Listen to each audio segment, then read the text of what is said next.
नियत अच्छा तो नियति अच्छी।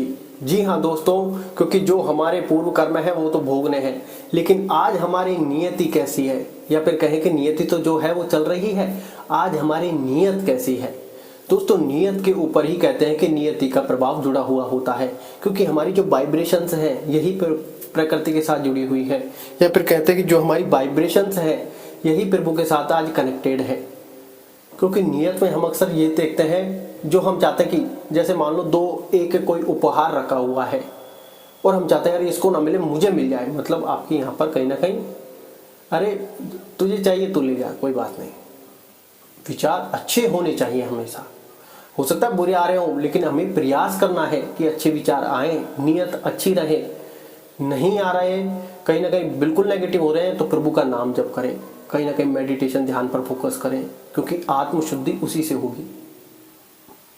अगर आप किसी संगत में गलत में फंस गए हैं तो आपका वो गलत गलत गलत गलत गलत गलत चीजें एक ना एक जुड़ती जाएंगी, लेकिन आप उससे निकलना चाहते हैं तो कहीं ना कहीं आपको मेडिटेशन ध्यान प्रभु के नाम जप का सहारा लेना होगा हर हालत में, वही आपको निकाल सकता है।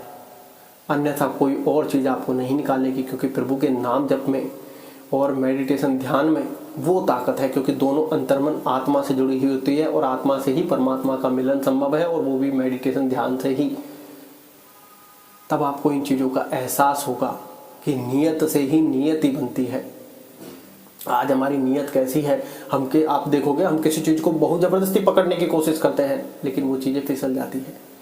जैसे हाथ में हम रेत लेते हैं, जब तक हम ऐसे रखते हैं तब तक तो रेत अधिक रहती है कि ठीक है, क्योंकि प्रभु ने हमको यहाँ अगर तुम्हें सामर्थ्यवान बनाया तो तुम बांटो चीजों को, जितना अच्छा बांटोगे उतनी चीजें मल्टीपल होकर आएंगी, बुरा बांटोगे तो बुरा मल्टीपल होकर आएंगी।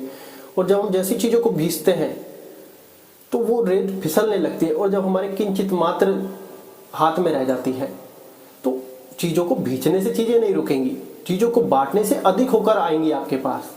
वो तभी तो कहते हैं नियत साफ हो तो नियति ऑटोमेटिक अच्छी हो जाती है। तो नियत आपको इस हर प्रकार से साफ रखनी होगी और अपने कर्मार्थ पर, अपने कर्म पर फोकस रखना होगा। सामने कोई भी परिस्थिति हो, एक बार ये देखना है कि हमारा कर्म क्या है, यहाँ पर कुछ बन रहा है क्या, बुद्धि के अनुसार पूरा फोकस करें। अगर हाँ तो कर डालिए, अगर आपको लग रहा है कि समझ में कुछ नहीं आ रहा तो और अधिक प्रभाव डालिए कि क्या यहाँ पर कुछ हो सकता है, क्योंकि जाने अनजाने हम छोटी छोटी चीजों को, छोटी छोटी गलतियां कर देते हैं। लेकिन कहते हैं कि नियत में जैसे हम क्या है, अरे यार फलाना कितना गलत काम कर रहा है, अरे वो अपना कर्म कर रहा है, आप उसको सुधार सकते हैं तो सुधारो। उसके बारे में शब्द कहने से आपको ना उसका भला हो रहा है ना तुम्हारा भला हो रहा है, ये बात आप ध्यान रखें। जाने अनजाने हम ऐसी गलती बड़ी करते हैं, यार ये चीज़ मुझे मिल जाए, यार इसके पास कार अच्छी है, पता नहीं क्या करता है, नंबर 2 का करता होगा, फलाना करता होगा, ठिकाना करता होगा, ये करता है वे करता है। अरे खुद के ऊपर तो ध्यान दो, हम क्या कर रहे हैं। दूसरे के बारे में ऐसा विचार रखना ही हमारे लिए गलत है। वो अपना कर्म कर रहा है, चाहे वो कुछ भी कर रहा है, आपका कर्म क्या बन रहा है उस पर आपको ध्यान देना है, वही आपकी नियति बनने वाला है। आज हम उसको कोस रहे हैं, पता चला हमारे से लाइफ से ही चीजें छूट रही हैं। ऐसा मैंने एक व्यक्ति ऐसा देखा था, 2 व्यक्तियों की परिभाषा देता हूँ, दोनों डिफरेंट। कि एक व्यक्ति ऐसा था, भगवान सबका भला करे, शुरुआत भी उनसे ही करे, कि भगवान सबका भला करे, शुरुआत भी उनसे ही करे। और वो व्यक्ति कहीं ना कहीं एक ऐसे लेवल पर है, ऐसे बहुत एग्जाम्पल है लाइफ से जुड़े होते हैं। और एक व्यक्ति मैंने ऐसा देखा कि भगवान सबका भला करे पर शुरुआत मुझसे करे, और उस व्यक्ति का आज तक नंबर नहीं आया, क्योंकि नियत गलत हो गई। नियत गलत हो गई कि भगवान सबका भला करे लेकिन शुरुआत मुझसे करे, मैं ना रह जाऊं कहीं, और वो व्यक्ति का कभी जीवन में नंबर नहीं आया। और एक व्यक्ति वो था, भगवान सबका भला करे, शुरुआत भी उनसे ही करे, पता चला शुरुआत उससे हुई है, क्योंकि नियत साफ है। तो बांटो चीजों को बांटो। आज हमारे पास मान लो 1000 रुपए है, तो कोशिश करो ना 10 रुपए तो बांटे, नियत में 10 रुपए तो बांटे। आप 100 मत बांटिए, हो सकता है आपका कहीं मन गवाही नहीं दे रहा हो कि यार 100 नहीं बांट सकता, 10 बांट सकते हैं। नियत साफ रख के 10 बांटिए, वो आपके बारे न्यारे कर देगा। और लाइफ में कहते हैं कि ऐसी ऐसी चीजें होती हैं, हमें सिर्फ गौर करने वाली बात होती है। जब हम सोचते हैं ना कि यार तुझे जरूरत है इस चीज की, भाई तू ले ले, कोई बात नहीं, तुझे अधिक जरूरत है तो तू ले ले। आज हमारे पास कार है, किसी की इमरजेंसी आई, अरे नहीं मेरी कार है, तेरा क्या है इस पे, अरे इमरजेंसी है, आप या तो उसकी मदद कर दीजिए, कार दे दीजिए, कोई और ड्राइवर कर लेगा, कोई और कंडीशन देख लीजिए। बहुत सारी चीज़ें लाइफ में जुड़ी हुई हैं, लेकिन जाने अनजाने हम भटक जाते हैं अपने कर्म से। ऐसा लगता है कि सब कुछ हमारा है, जब वो छिन जाते हैं, क्योंकि सारी चीज़ें प्रकृति के यहाँ पर नश्वर हैं। जो हम गाड़ी देख रहे हैं, बंगला देख रहे हैं, सब नश्वर है। एट द एंड हमारा शरीर भी नश्वर है, छोड़ जाएंगे एक ही। तो जो चीज आज हमारे पास है बांटेंगे तो हमें अगले जन्म में मिलेगी, यही तो कर्म है। जो जैसा करोगे वैसा भोगने के लिए अगले जन्म में फिर आना पड़ेगा, तो जैसा करोगे वैसा तो भोगना पड़ेगा, ये निश्चित है। तो आज जो छोटे छोटे कर्म है यही हमारा बड़ा प्रारब्ध बनने वाले हैं। कोई भी इतनी बड़ी ऊंचाई पे ऐसे नहीं पहुंचा है कि हर व्यक्ति संघर्ष कर रहा है और पहुंच गया। कहीं ना कहीं उसका बहुत चीजों से छोटे छोटे इफेक्ट जुड़े हुए हैं जो एक मजबूत पिलर का काम कर रहे हैं। और ये छोटे लेवल पर छोटी दान दक्षिणा, दूसरे के काम आना, मानव स्वभाव दिखाना, बहुत अच्छी अच्छी चीजें करना, अच्छी सोच रखना, फिर उसके बाद अपने कार्य पर फोकस रहकर संघर्ष करना, तभी व्यक्ति बड़ा बनता है। पता चला नीचे आपके इतने बैड कर्मांध है कि पिलर खोखला हो गया। तो आपको ये चीजें कहीं ना कहीं समझनी होगी, क्योंकि दूसरे के बारे में जितनी आप अच्छी नीयत रखोगे, क्योंकि दूसरे के बारे में सोचने से आपका क्या फायदा हो रहा है, सबसे पहले इस पर फोकस डालिए, आधे विचार ऑटोमेटिक खत्म हो जाएंगे। दूसरा, क्या कर रहा है इस पर से फोकस ही हटाइए सबसे पहले, ऑटोमेटिक आपका विचार सुधर जाएगा। फिर विचार आ रहे हैं तो ये देखिए कि इनसे हमें फायदा क्या हो रहा है, हमारी तो नीयत खराब ही हो रही है, तो कहीं ना कहीं उनको साइलेंट करने की कोशिश कीजिए। मेडिटेशन, ध्यान कीजिए, प्रभु का नाम जप कीजिए, क्योंकि ये इन चीजों से आत्मा की शुद्धि हो सकती है। क्योंकि जितना मन शांत होगा उतना हम प्रभु का नाम जप पाएंगे, प्रभु का नाम जपो उतना अच्छे से हम ध्यान में आ पाएंगे, क्योंकि दोनों तरीके से एक ही चीज हो रही है। तो आप इस चीज का एहसास करने लग जाएंगे कि लाइफ में कर्माज को सुधारने के लिए पहले बुद्धि भी तो ठीक होनी चाहिए। एक कहें कि आत्मा शुद्ध होना चाहिए, शरीर शुद्ध होना चाहिए। पता चला जैसे हम क्या है, कहीं नेगेटिविटी के दौर में है, तो उस समय नेगेटिविटी के विचार आएंगे, आप उनको चाके भी नहीं रोक पाएंगे। वहां पर भी आपको प्रभु के नाम जप का या फिर मेडिटेशन ध्यान का सहारा लेना पड़ेगा, क्योंकि जाने जाने हम ये गलतियां कर रहे हैं। क्योंकि नीयत खराब है तो नीयत ही ऑटोमेटिक ही खराब हो जाएगी, क्योंकि नीयत खराब है तो हम कर्म भी तो गलती कर रहे हैं। यार ये मेरे काम नहीं आया, मैं इसके काम नहीं आऊंगा, बदले की भावना हो गई, तो फिर आपका फिर यही कर्म जब वापस बैकफायर होगा, तब पता चला संकट की घड़ी में आपके साथ कोई खड़ा नहीं मिला। पता चला आपकी कार कहीं ऐसी जगह फंस गई जहां पर एक वे जाने का और एक आने का वन वे है, ठीक है, और आपकी गाड़ी बंद हो गई। पता चला कोई धक्का लगाने के ही नहीं मिला। पता चला आपके साथ आपकी सिर्फ वाइफ है, और ज्यादा समस्या हो गई, हम ना छोड़ सकते हैं ना आ सकते हैं।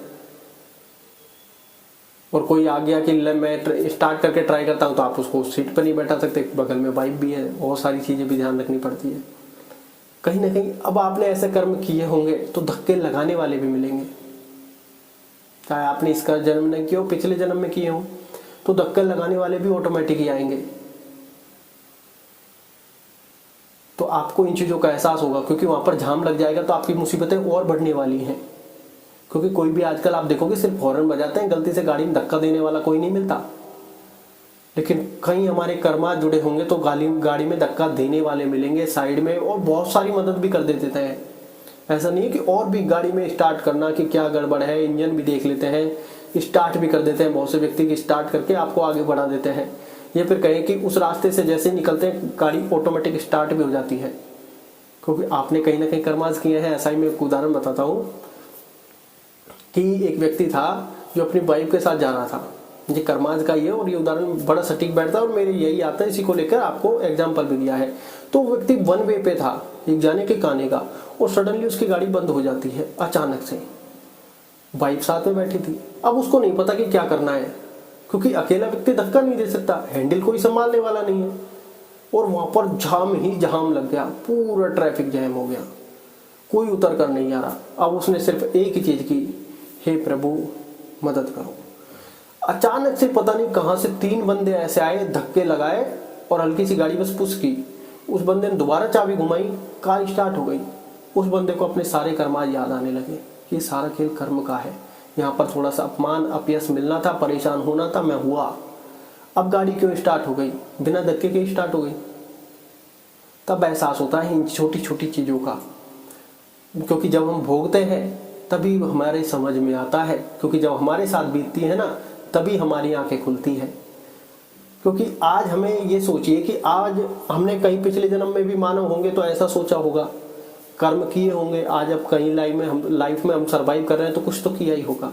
लेकिन आज हम जब इन बातों को सुन रहे हैं, पिछले की तो हमारे को याद ही नहीं है, लेकिन आज हम जब इस जन्म में ये बातें सुन रहे हैं तो हमें फोकस करने की बात है कि हम फोकस करते हैं कि बातें सही हैं। क्योंकि लाइफ में कहीं ना कहीं अगर हमने आज फोकस नहीं किया तो अगली लाइफ में भी हम कहीं ना कहीं कोस रहे होंगे, कहीं ना कहीं ऐसी अवस्था फिर होने वाली है, कहीं ना कहीं ऐसी अवस्था में फिर हम गालियां बक रहे होंगे, किसी और को दोष दे रहे होंगे। आज जब आपको चीजें मिल रही हैं, प्रकृति हो सकता है आपके पास स्पेशल भेज रही हो, क्योंकि कोई भी चीज ऐसे नहीं मिलती किसी को, कोई भी चीज आप गौर करना कभी ऐसे नहीं मिलेगी किसी को, प्रकृति द्वारा भेजी जा रही है। आपके या तो कर्म खराब है उनको सुधारने के लिए, या आपके कर्म सही है उन पर बने रहने के लिए, या आपके कर्म सही है और अच्छा करने के लिए। अगर किसी के प्रति द्वेष भावना है, पता चल रहा है कि यार मुझे जरूरत थी, मान लो कोई जानवर बीमार है, कोई गाय माता को परेशान कर रहा है, कोई गौ माता भूखी है, कोई बहुत कारण हो सकते हैं, गर्मियों में पशु पक्षियों को पानी रखना हो गया, दाना डालना हो गया, सब कर्म है हमारे, क्योंकि हमारी बुद्धि काम कर रही है। पशु थोड़ी है, कोई पशु किसी के लिए कोई चीज थोड़ी लेके आता है, कोई पशु किसी के लिए थोड़ी ना पानी रखेगा, वो मानव का कर्म है। और इन्हीं कर्मों से मानव बड़ा बनता है।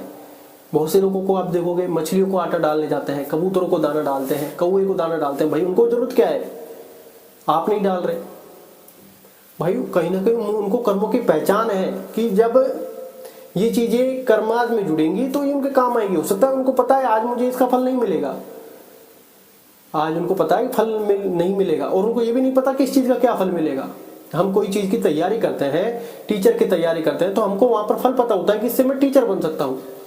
लेकिन आज कौवे को अगर मैं कुछ दूंगा या फिर मछलियों को आटा खिलाऊंगा या कुछ भी खिलाऊंगा तो हमको पता थोड़ी इसका क्या कर्म बनता है, क्या फल बनता है, नहीं पता। ये तो हम हमारी मानव स्वभाव से कहीं की एक नियत साफ करके हम हमारा कार्य कर रहे हैं कि इन बेजुबान जानवरों की रक्षा करने का कर्तव्य हमारा है, ये कर्म हमारा है इनको दाना खिलाने का। फिर वो हमें सामर्थ्य दे रहे हैं तो हमें अपने कर्म पहचानने होंगे, थोड़ा समय अतिरिक्त निकालना होगा कि हमारे कर्म बनते हैं, इसको करो। आपने बड़े बड़े उद्योगपतियों को, बड़े बड़े बिजनेसमैनों को देखा होगा, कब हमेशा दान दक्षिणा करते रहते हैं, अपने कार्य से पहले दूसरे का कार्य करते हैं, क्योंकि उनको पता है यही कर्मा काम आने वाले हैं। कोई इंसान काम आए चाहे नहीं आए, ये कर्मा जरूर काम आएंगे, क्योंकि प्रकृति तो यही लौटाएगी कि तुमने कर्म क्या किए हैं। वो आप देखोगे जैसे अभी रिसेंटली शादी वाला माहौल चलता है, तो कोई व्यक्ति दूसरे की शादी पहले करवा रहा है, कोई व्यक्ति ऐसा है शादी में जा रहा नहीं जा रहा हो, कन्यादान जरूर भिजवाता है। और बहुत से लोग ऐसे हैं कि शादी से ही कोई लेना देने नहीं, कोई नौता नहीं आया कि यार देखो गांव में शादी कितनी है, सबके वहां गुप्त दान लिखवाओ। सबको अपना अपना कर्म पता है कहीं ना कहीं कि यार यही चीजें तो लौट के आनी है। लेकिन बहुत से लोग इसको जानबूझकर भी अनजान बन जाते हैं, और उस अनजानी की परिभाषा भी वो लोग भुगतते हैं। ऐसा नहीं कि हम भी भुगत रहे हैं, आप भी भुगत रहे हैं, बहुत सब लोग भुगत रहे हैं। लेकिन आज हमें जब जानकारी हो रही है तो आज से और अभी से एक अच्छा कदम अच्छाई की ओर उठाएं, कि जो हमें मानव बुद्धि के अनुसार समझ में आ रहा है हम प्रयत्न तो करें, कि जो हमसे बन पड़े उतना करने का प्रयास तो करें, नियत साफ रख के। मान लो जाने जाने कोई गलती हो जाती है तो उसको प्रारब्ध कम समझ के आगे बढ़ो, कि जो होना था सो हो गया, चलो बढ़ते चलो।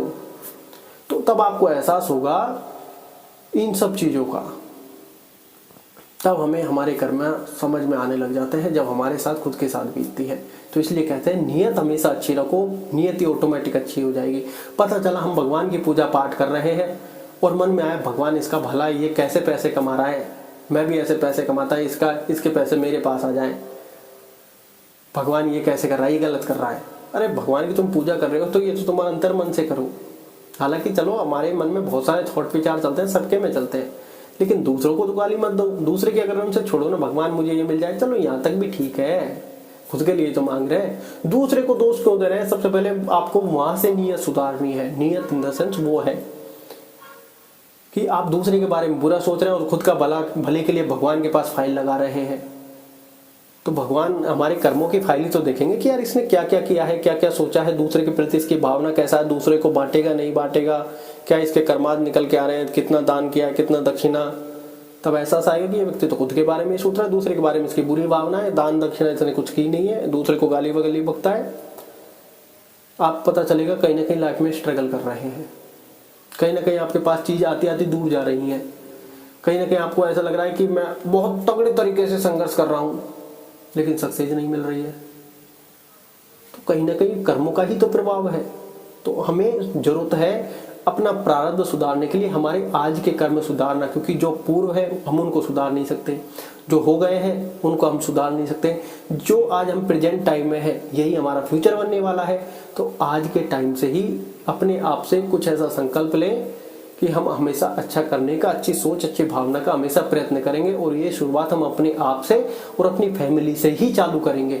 जाने अनजाने पता चला बाइक को गालियां बक रहे हैं, मारपीट कर रहे हैं, क्या हो सकता है उसमें प्रारब्ध जुड़ा हो, लेकिन हमारी बुद्धि अगर काम कर रही है तो फिर आपको वो सोचने की आवश्यकता है कि बुद्धि काम कर रही है, क्यों क्या पता ये प्रारब्ध कर्म नहीं हो, ये नया कर्म बन जाए, क्योंकि बुद्धि काम कर रही है। विनाश काल है विपरीत बुद्धि, जब विनाश काल आएगा, प्रारब्ध का खेल आएगा तो बुद्धि आपकी काम नहीं करेगी।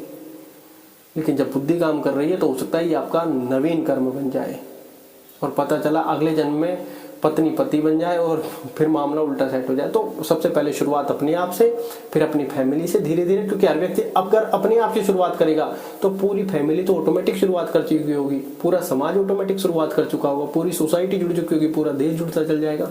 नॉर्मल सा क्या है, हमें सिर्फ अपने कर्मों पर फोकस करना है, बाकी सारी चीजें ऑलमोस्ट प्रकृति हमें दी जाएगी। ये बात आप ध्यान रखें कि नियत से ही नियति का निर्माण होता है। धन्यवाद।